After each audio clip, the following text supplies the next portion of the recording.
Pierre Jovanovic, bonsoir. Bonsoir Pierre-Yves. Merci de nous accorder cet entretien en l'an 1 depuis Goldman Sachs. Voilà, c'est ça. L'an 1 de Goldman Sachs. Tout à fait. Maintenant qu'on a plusieurs banquiers qui sont à la tête. Vous savez, c'est juste avant qu'on parle du professeur Fekete, je crois que c'était dans le New York Times ou le Wall Street Journal, il dit que c'était vraiment le monde à l'envers, puisqu'on a un pape allemand et un banquier italien. Donc c'est vraiment, les choses ne vont plus. Hein, c'est plus comme avant, c'est clair. On est là donc pour le professeur Fekete, donc qui a publié. C'est la première fois d'ailleurs qu'une maison d'édition le publie, parce que jusqu'à présent il était considéré comme politiquement incorrect avec son sujet, le retour au standard or. Et c'est donc il a un parcours académique absolument fascinant. D'abord il est mathématicien, je précise, parce que c'est très important. Et il n'est pas économiste, en revanche il s'est passionné justement pour l'économie. Et une des raisons pour lesquelles m'a-t-il expliqué, puisque je suis le traducteur de son livre, c'est parce que il a regardé les équations des économistes et il disait que c'était du charlatanisme pur et dur. Qu'en fait les équations qu'utilisaient les économistes ne voulaient strictement rien dire, ou quasiment pas. On peut leur faire dire exactement le contraire avec d'autres équations et ainsi de suite. Et donc c'est une des raisons pour lesquelles il a déclaré que les économistes actuels sont en fait des charlatans, hein, puisqu'ils n'ont même pas vu la crise arriver, eux qui la fixaient droit dans les yeux. Et il a dit ça aussi des journalistes économiques. Et cette phrase magnifique, si les universités sont les lions domptés des banques... Ah oui, hein, attendez, je vais essayer de vous la retrouver texto. Voilà, tiens, c'est là, on le voit bien là. Si les universités sont les lions apprivoisés des banques, alors le journalisme financier est leur caniche. Voilà, donc bonjour à tous les journalistes de la Tribune et des Échos qui n'ont pas vu la crise arriver, surtout au Monde aussi. Hein, vous vous rappelez, le journal Le Monde, donc en 2008, disait que c'était ce serait, comme à la main d'ailleurs, hein, que ce serait c'était juste une crise de confiance, ça allait durer 3-4 mois, mais que ce sera résorbé. Hein. Donc ça c'était dans Le Monde, voilà. Et il a une autre phrase aussi qui est géniale, il dit « La seule question est de savoir si le bateau fait de papier-monnaie et ses voyageurs peuvent survivre au naufrage lorsque leur navire se fracassera contre le rocher. » Contre le rocher fait d'or, par définition. Hein, puisque le professeur Antal Fekete est le seul, maintenant, depuis 20 ans, 30 ans, enfin 30 ans, disons, à dire que le dollar est une escroquerie, depuis que Richard Nixon donc, a décroché le dollar de l'or, en violant donc, les accords de Bretton Woods. Voilà. Donc je pense que c'est quelqu'un qu'il faut absolument lire parce que moi j'ai eu l'occasion de le traiter dans ma revue de presse déjà en 2008 et j'avais vu, et je vous le confirme aujourd'hui, que tout ce qu'il avait énoncé en 2008, en décembre 2008 très précisément, s'est réalisé à la lettre près, mais vraiment à la lettre près. Alors, dans ce livre, en fait, il explique le mécanisme historique, déjà, qui a fait que nous nous sommes retrouvés avec de la monnaie papier. Et il montre bien les mécanismes historiques qui sont à la base une pure escroquerie, d'ores et déjà, puisque, par exemple, la France et l'Allemagne ont décidé de cesser de transformer les billets de la Banque de France en pièces d'or. Hein, parce que je rappelle qu'avant 1914, les soldats français, les officiers, enfin tout le monde a été payé avec des pièces d'or, et également des pièces d'argent. Hein, donc, et que si vous aviez un effet de la Banque de France, etc., vous alliez dans n'importe quelle banque, on vous donnait des pièces d'or, donc il faut quand même le rappeler. Et sachant que le gouvernement français allait faire la guerre à l'Allemagne, en août 1914, donc il a été décidé d'interdire la transformation des billets en pièces d'or. Ceci afin d'utiliser la planche à billets pour payer les soldats, acheter les munitions, les armes, ad vitam aeternam, du moins tant que la guerre allait durer. Parce que nos économistes français, ils n'étaient pas non plus totalement idiots, ils avaient calculé que s'ils devaient mesurer la durée de la guerre en fonction du nombre de pièces d'or qu'ils avaient dans leur coffre, hein, comme Jeanne d'Arc, la guerre ne durait pas très longtemps. Et donc le professeur Fekete montre bien que ce sont les banquiers déjà qui ont fait durer la grande boucherie de 14-18, justement en inventant ce mécanisme hein, en passant de l'argent sonnant et trébuchant, c'est-à-dire les pièces d'or et argent, uniquement aux billets de banque papier. Voilà. Et les Allemands ont fait exactement la même chose pour pouvoir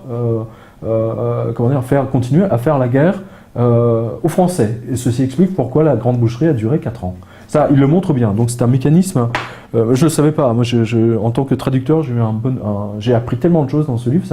C'est vraiment. En plus, il a un talent d'écrivain clair.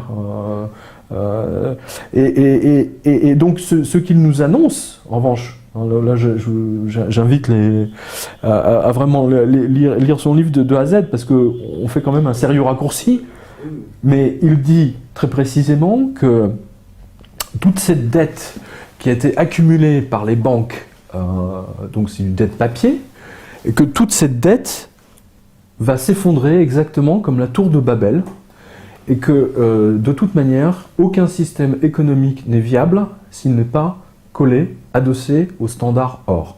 C'est-à-dire qu'à un moment donné, une dette, quelle qu'elle soit, est transformable en pièces d'or ou en lingots d'or, ou en pièces d'argent, etc. Et il montre bien que tous les pays qui ont utilisé de la monnaie papier, que le taux d'échec n'est pas de 51% ou de 64% ou de 73%. Le taux d'échec de la monnaie papier est de totalement 100%. Et que nous sommes dans cette crise précisément parce que les Américains ont fait un défaut de paiement international en 1971, et c'est la raison pour laquelle ils ont décroché le dollar du standard or, et donc en violant les accords de Bretton Woods, qui, qu'on le veuille ou non, étaient quand même basés sur l'or, puisque n'importe quel pays qui avait des excédents en dollars pouvait les renvoyer aux États-Unis et avoir des lingots d'or en échange. Parce que je vous rappelle que le cours de l'or était fixé en dollars et que, je vous le dis de tête, c'était de 35 ou de 38 dollars. Voilà. Donc c'est depuis Franklin Roosevelt. Et c'est vrai que si vous regardez l'inflation, je veux dire, le prix des choses, etc., c'est quand même resté assez stable, et que l'inflation totalement folle n'a commencé justement que dans les années 70, juste après que les Américains aient décroché du standard or. Et c'est à ce moment-là aussi que le dollar a été divisé par deux, puisqu'à un moment donné, je m'en souviens parce que je voyais les titres des journaux à l'époque, j'avais 12 ans, et que c'était 2 francs 50 pour 1 dollar. Et c'est ça qui avait fait la fortune d'ailleurs de la Paname.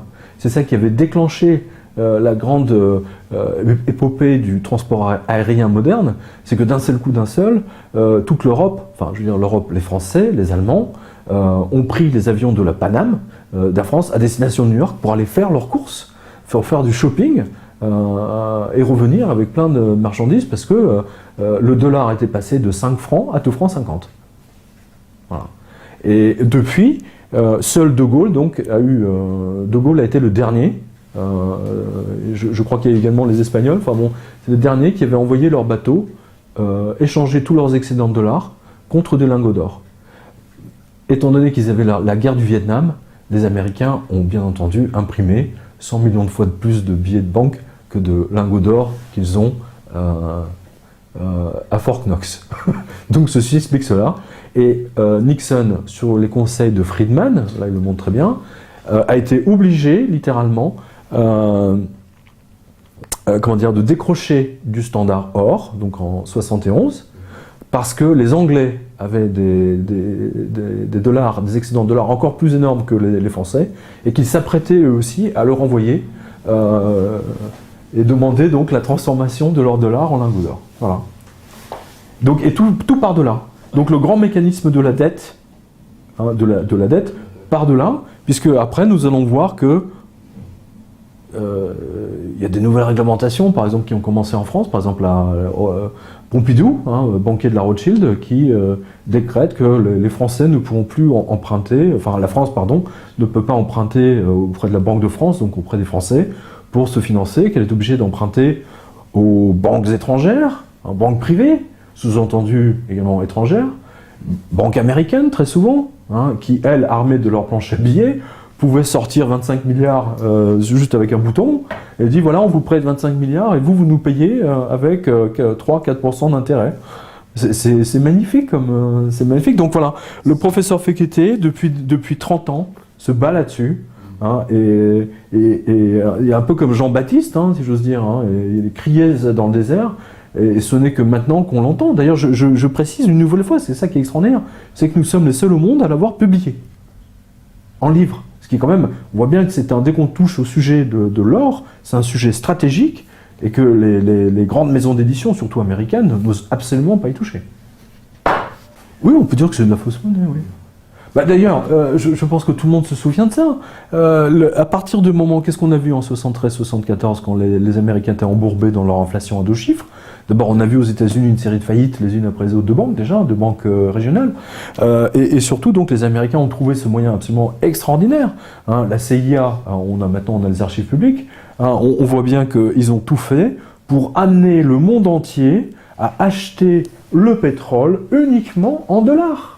Vous ne pouviez pas payer votre pétrole, les Allemands ne pouvaient pas payer leur pétrole en Deutschmark. Ils étaient obligés de convertir leur Deutschmark en dollars, les Espagnols étaient obligés de convertir leur peseta, je crois que le peseta en dollars, et ainsi de suite. Ils ont interdit au reste du monde d'acheter du pétrole avec leur monnaie locale. Et c'est uniquement pour favoriser, donc amener le flux des capitaux vers les États-Unis. Et voilà. Donc, et aujourd'hui, on en paye le prix, puisque, je veux dire, 40 ans là, on est au bout. Là, nous sommes au bout, clairement au bout. Je ne sais pas moi qui le dis. Je veux dire, les informations, chaque jour, nous le montrent bien. Hein, c'est que des dettes, un océan de tsunamis superposés les uns aux autres de dettes souveraines. Au début, c'était personnel, ensuite, c'était régional, municipal, régional, d'État, et puis maintenant, même le FMI est en train de faire la manche. Tout ça pour écouler le roi dollar. Je ne sais plus qui avait dit, je crois que c'est le professeur Roubini, justement, Nouriel Roubini, qui a dit il n'y aura pas d'extraterrestres qui viendront de la planète Mars pour sauver le FMI ou la Banque Centrale Européenne. C'est un retour vers le passé, mais c'est un retour en fait vers le... c'est un exemple que je donnais régulièrement, mais le professeur Fekete en parle à sa façon. La République de Venise a tenu pendant 6 siècles sur le ducat, sur les pièces d'or, donc le ducat. Et je veux dire, ils étaient obligés, on vous parle aujourd'hui de règles d'or, hein, donc c'est n'importe quoi, c'est faire croire à la population qu'il y a de l'or quelque part. Hein. C'est un artifice sémantique.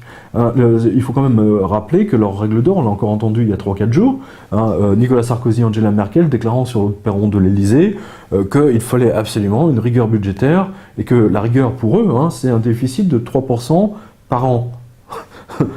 Autorisé. Je veux dire, je mets au défi, je l'ai déjà dit maintes fois, mais je mets au défi tous ceux qui nous regardent, d'avoir un déficit de 3% sur leur compte bancaire et de ce qui se passe au bout de 10 ans, surtout, et on rajoute les intérêts sur ce découvert. Et on voit combien vous payez. Voilà. Il n'y a aucun déficit possible, admissible pour un gouvernement. C'est admissible pour une période donnée, on va dire pendant 1 an, 2 ans, mais c'est pas admissible sur 30 ans d'affilée. Voilà, et aujourd'hui on paye, depuis 1972, hein, techniquement, on paye 73, pardon, on paye cette obligation qui nous a été faite d'emprunter, en plus, hein, donc auprès des banques, des banques étrangères.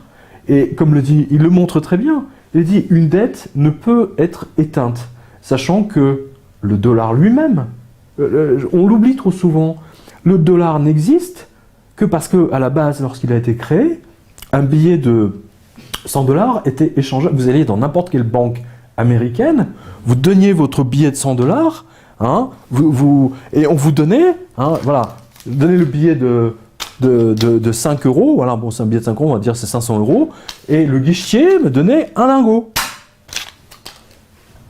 C'est comme ça que ça se passait. C'est même marqué. C'est marqué sur les... je crois qu'on l'a ici, tiens... on a une réplique de ces billets-là. C'était échange. Voilà. Tiens, ils sont là. Je sais pas si on va le voir là. Attends, dans le bon sens, ça serait même mieux. Si vous pouvez faire un plan fixe dessus, je sais pas. Voilà, c'est marqué in gold coins. Et il y avait la même chose, il y avait le même billet pour l'argent métal. C'est-à-dire qu'on vous remplaçait ce bout de papier par des pièces d'argent. C'était aussi simple que ça. En cela, on est absolument pas différent, si vous voulez, de ce qui se passait à Rome. Hein, parce que de toute façon, 4000 ans d'histoire nous montrent qu'il y a fondamentalement une matière première à la base de tout échange. Au début, les Sumériens, c'était le bétail, hein, puisque c'était les têtes de bétail. Hein. Pendant longtemps, on a compté en têtes de bétail. Hein, tous les touristes françaises qui vont en Algérie ou en Tunisie et qui reviennent en disant « Ah, on m'a proposé de m'acheter moyennant 25 chameaux. Hein, pauvre idiote, je veux dire, je ne comprends même pas pourquoi vous dites, au moins qu'on vous ait proposé de vous échanger contre 25 lingots d'or. Ça aurait été un peu plus logique. Mais enfin, on voit que la matière première, qu'elle soit agricole, est omniprésente. Voilà.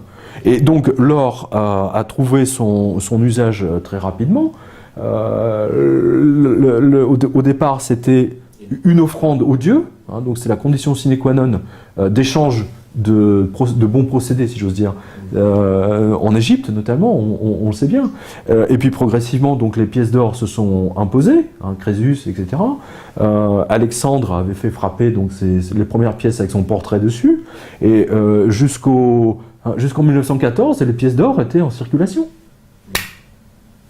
Ceci n'est pas un lingot d'or, ceci est un cendrier portable, je précise. Bon, enfin.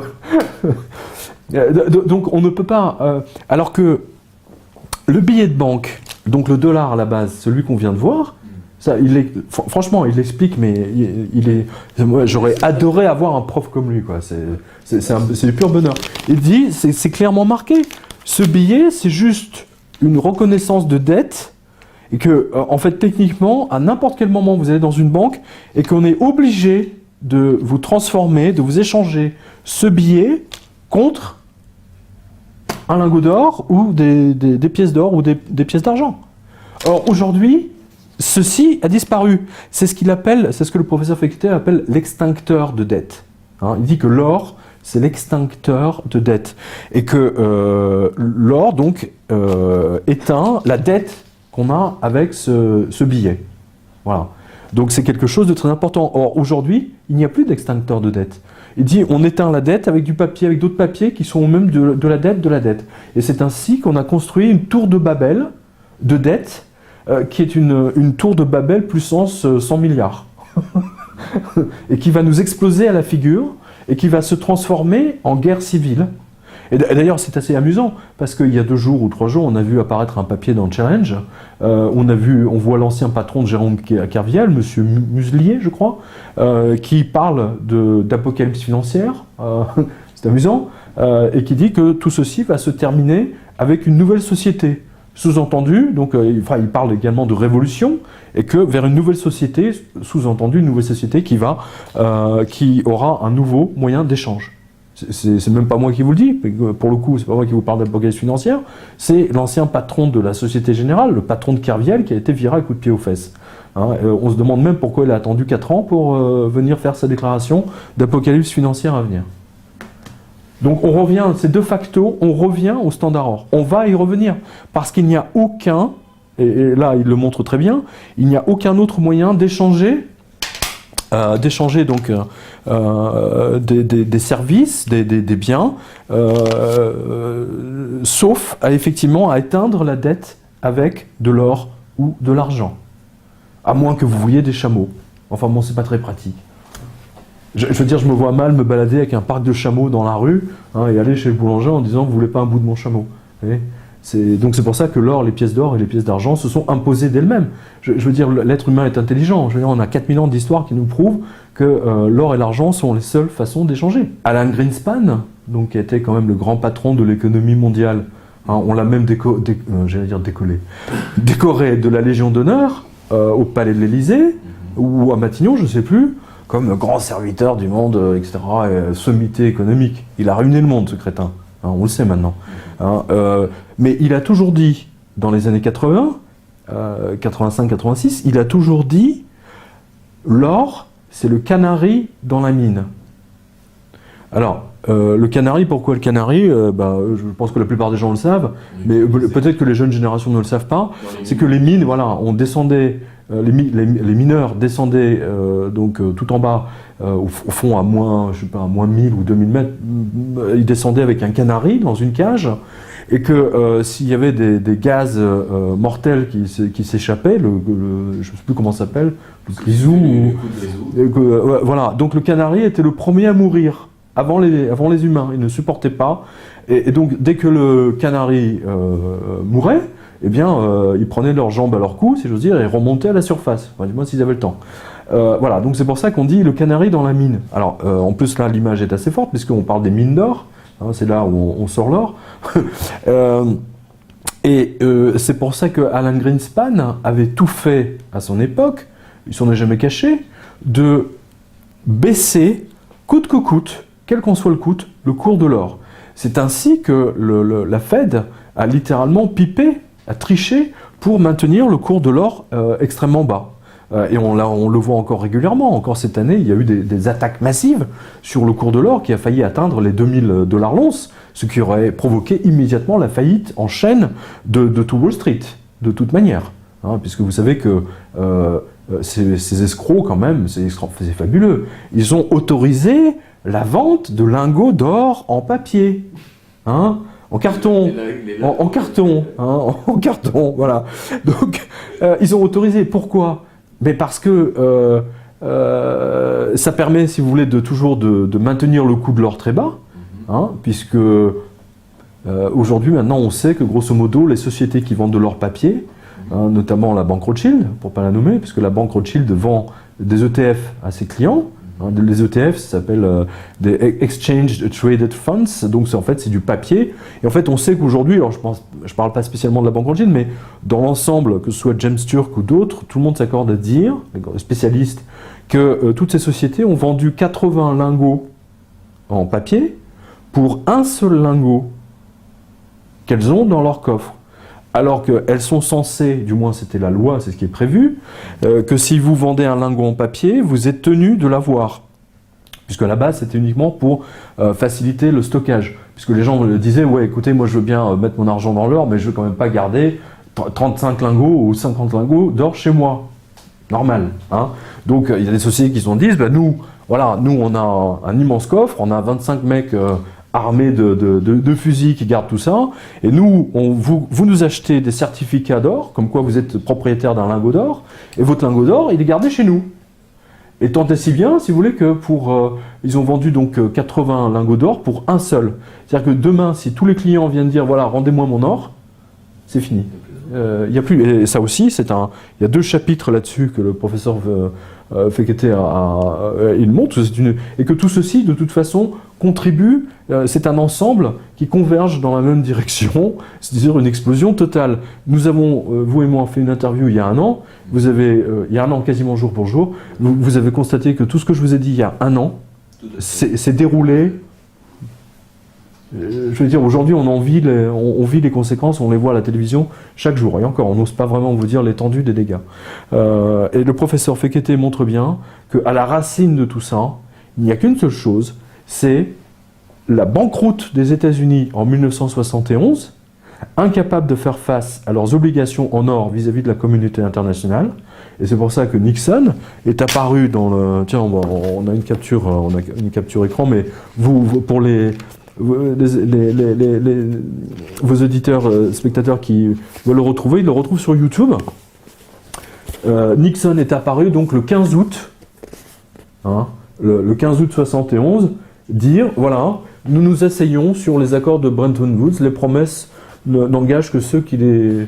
Hein, c'est quoi la phrase déjà? Ceux qui les... n'engagent que ceux qui les croient. Ceux qui les croient, voilà, j'allais dire ceux qui les écoutent. Voilà. Et donc du jour au lendemain, alors que bon, là, il y avait pas de promesse, il y avait quand même des documents écrits, hein, avec le label, le sceau des États-Unis, l'aigle, machin, vous savez, avec tous les documents paraphés dans des cérémonies et tutti quanti, et puis du jour au lendemain, ils se sont assis dessus, ils ont pris le papier, ils ont déchiré, ils disent ça n'existe plus, il n'y a plus. Bretton Woods, c'est fini, on n'échange plus les dollars contre des lingots d'or. Alors pourquoi le 15 août? C'est simple, 15 août, tout le monde est en vacances.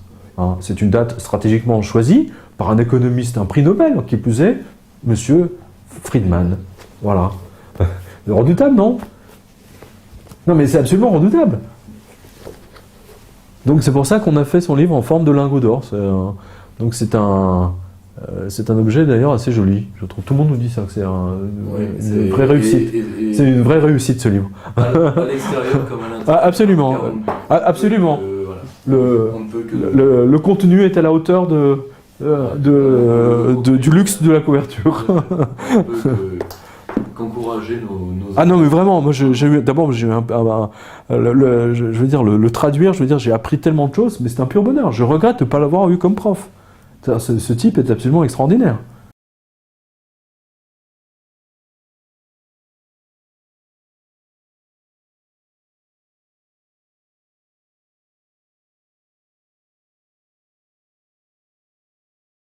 Il évoque dans un chapitre très précis où il dit que les Américains ensuite ont tout fait. Et d'ailleurs, ceci est confirmé par quelqu'un d'autre, que Naomi Klein, dans son film, alors là vraiment, regardez-le son film, hein, achetez-le son DVD, la stratégie du choc, puisque là elle parle aussi de Friedman et de la CIA, et là en fait on montre bien comment l'école de Friedman a permis au dollar, à cette escroquerie du dollar, de durer donc 40 ans, puisque le professeur Fekete explique que toutes les économies basées sur des billets de banque en papier n'ont jamais dépassé les 20 années, 20 ans. C'est durée de vie maximum. Mais, grâce aux théories fumeuses du professeur Friedman, prix Nobel, Keynes, etc., et d'autres, mais surtout ce sont ces deux-là, les Américains ont financé, la Fed a financé des grandes universités pour n'enseigner que les théories de Friedman, c'est-à-dire les fameux 3% de déficit autorisé par an. Hein, bien sûr. Donc en fait, ça veut dire quoi? C'est l'endettement perpétuel. L'endettement perpétuel au service de qui? Au service des banques. Voilà. Hein, et ça, il montre bien à quel point le monde universitaire, surtout des profs d'économie, hein, moi, cher professeur d'économie, si vous lisez ce livre, vous allez vraiment très très mal le digérer, parce que si vos élèves le lisent, croyez-moi qu'ils vont finir par vous mettre en pièces, hein, de leur enseigner des conneries. C'est pas moi qui le dis à nouveau, mais je partage entièrement son avis du professeur Fekete. C'est une escroquerie géante. Voilà. Toutes les théories de Friedman et de Keynes, et d'ailleurs on le voit aujourd'hui, puisque nous sommes face à une montagne, à un tsunami de dettes qui va nous tomber sur la tête. Je veux dire, il n'y a pas un jour maintenant que Nicolas Sarkozy et Angela Merkel ne se réunissent pour sauver l'euro. Alors qu'il y a encore un an, ils nous disaient que tout allait bien, que l'euro résisterait à tout. Hein? Ceci pourquoi? C'est grâce aux dettes, aux méga-dettes, si j'ose dire, qui se sont accumulées depuis 40 ans, depuis que les États-Unis ont décroché le dollar du standard or. C'est-à-dire de la possibilité d'échanger les billets de dollars contre des lingots d'or. Voilà, c'est tout. C'est aussi bête que ça. L'économie n'a jamais été compliquée. Tout le monde sait compter, tout le monde sait faire une addition, une soustraction, une multiplication, calculer un taux d'intérêt, tout le monde sait faire. Hein, sauf les économistes, manifestement, ils ne savent pas. Hein, ils ne savent pas qu'à un moment donné, quand vous n'avez plus d'argent, quand un État n'a plus de pièces d'or dans ses coffres, il ne peut plus faire la guerre. Il ne peut plus faire la guerre. Si Jeanne d'Arc avait connu les billets de banque, je veux dire, elle aurait conquis toute l'Europe. Elle aurait émis des bons du trésor sur 10 ans, 20 ans. Elle aurait levé des armées entières. Mais oui. Non, mais il faut... C'est extrêmement important. Mais le roi, à l'époque, il n'avait plus de pièces d'or. Il ne pouvait plus financer son armée. Enfin, je parle de Jeanne d'Arc, mais on pourrait utiliser Napoléon ou d'autres. Enfin, je sais pas. Si vous n'avez plus de pièces d'or, vous ne pouvez plus faire la guerre. C'est assez logique. D'ailleurs, qu'ont fait les Allemands, hein, les Allemands en 1940, quand ils ont envahi toute l'Europe, la première chose, hein, ou la Wehrmacht, hein, c'est première direction, c'est pas le centre-ville, c'est la banque centrale. Ils allaient d'office à la banque centrale et ils prenaient tous les lingots. C'était fait en Tchécoslovaquie, hein, c'était fait en Bulgarie, c'était fait à Belgrade. Hein, ils avaient essayé la même chose à Paris. Dieu merci, ils avaient quand même pris leurs précautions en France. Ils avaient quand même planqué, hein, le trésor de guerre, l'or des Français. Hein, et alors qu'on a sauvé l'or de la France, hein, pendant la guerre, Nicolas Sarkozy, qu'est-ce qu'il trouve? À la demande de Greenspan, il vend 600 tonnes d'or de la France. C'est quand même incroyable. Et là aussi, il y a un chapitre. Voilà, il revient en détail. Il dit que c'est l'une des décisions les plus imbéciles, c'est l'adjectif qu'il utilise, de Nicolas Sarkozy. Et il met dans le même bain Gordon Brown, qui lui-même a vendu 450 tonnes d'or, de l'or des Anglais. Et pourquoi Nicolas Sarkozy et Gordon Brown ont vendu l'or des Anglais et des Français? Mais c'est pour sauver le dollar. Pour que le cours de l'or ne monte pas. Pour casser le thermomètre. Pour casser le thermomètre. Mais est-ce que les Américains ont vendu leur or à ce moment-là? Non. Évidemment que non. C'est ce que dit le professeur Fekete. Il dit l'or de la France, l'or des Français est corvéable à merci dès qu'il s'agit de sauver le dollar. Hein, mais l'inverse n'est pas vrai. Voilà. Donc, ne serait-ce que pour cette raison-là, hein, pour les 600 tonnes d'or de l'or de la France que Nicolas Sarkozy a vendu pour sauver le dollar, je vous invite tous et toutes à lire ce livre. Et croyez-moi, vous passerez un moment absolument merveilleux. En or. La déliquescence des élites politiques, aujourd'hui, fait peine. Quand on lit ce livre, et quand on écoute les politiques aujourd'hui, on se dit, les mecs sont fous. On se dit, mais ils ne se rendent même pas compte de ce qui se passe, quoi. C'est absolument étonnant. Je peux dire que, après avoir lu Fekete, et surtout, enfin, pour l'avoir traduit, je ne vois plus du tout le monde de la même façon. C'est-à-dire que je vois bien que chaque action des Américains est en fait basée sur le sauvetage de l'art, et uniquement il est axé là-dessus. Voilà. Pourquoi croyez-vous que... je vous donne un exemple très précis, mais il y en a des milliers d'autres. Mais je vous donne à tous et toutes un exemple extrêmement précis. Vous allumez votre télé, vous prenez votre zapping, votre zappette, ok, et vous zappez sur les, je ne sais pas combien de chaînes, enfin, une centaine. Regardez bien. Je l'ai fait pas plus tard il y a 2-3 jours, et je me suis rendu compte que toutes les séries qui passaient, c'est à 80%, c'était des séries américaines. Voilà. C'est-à-dire que les Américains, via Hollywood, ont envahi le monde, et donc que ce soit une télévision suédoise par exemple, ou espagnole, ou portugaise, ou finnoise, ils ne passent que des séries américaines. À se demander, et tout cet argent donc retourne, bien entendu, aux États-Unis. Les médias, tout ce qui est téléfilm, séries, feuilletons télé, etc., et bien entendu cinéma, je ne vais pas l'apprendre. Et il y a eu même un scandale dans les années, moi je le rappelle, parce que c'est Jack Lang, cette fois-ci, qui était monté au créneau quand même, c'est que sur les Champs-Élysées, tous les cinémas, 90% des salles ne passaient que des films d'Hollywood. Et que c'est Jack Lang qui est monté au créneau en disant « Écoutez, ce n'est plus possible, nous devons garder des salles au moins pour la production française. » Cela dit, sincèrement, si on descend les Champs-Élysées là, je ne suis pas certain qu'on ne retrouve pas les mêmes, le 80-20, c'est-à-dire 80% de films américains, et 20% de production française ou européenne. Voilà. Donc vous voyez bien que même ça, enfin je veux dire, rien ne nous appartient. Les banques françaises sont... Nous avons été dépossédés. Nous avons été entièrement dépossédés. Les banques françaises sont tenues soit par la BlackRock, soit par d'autres, il y a des participations croisées, et quand c'est pas la Société Générale elle-même, c'est une filiale de la Société Générale ou de la BNP ou du Crédit Agricole, etc. Les compagnies d'assurance, c'est la même chose. On a vu un excellent exemple, la vente de l'immeuble de l'Imprimerie nationale. Hein, c'est pas si vieux que ça. On a vu l'immense escroquerie qui a été faite toujours en faveur d'une seule société, la BlackRock, c'est magnifique. Bon voilà, je veux dire la France, mais il n'y a pas que la France, c'est toute l'Europe qui est dépossédée littéralement de son or déjà, hein, et en même temps de ses capitaux qui vont vers les États-Unis. Et là aussi, il montre bien, genre ça c'est vraiment un des points très, très importants. Tiens, je vais vous redonner une phrase à propos du FMI. Si je la retrouve, je pense que c'est peut-être... Voilà, je l'ai là. C'est là.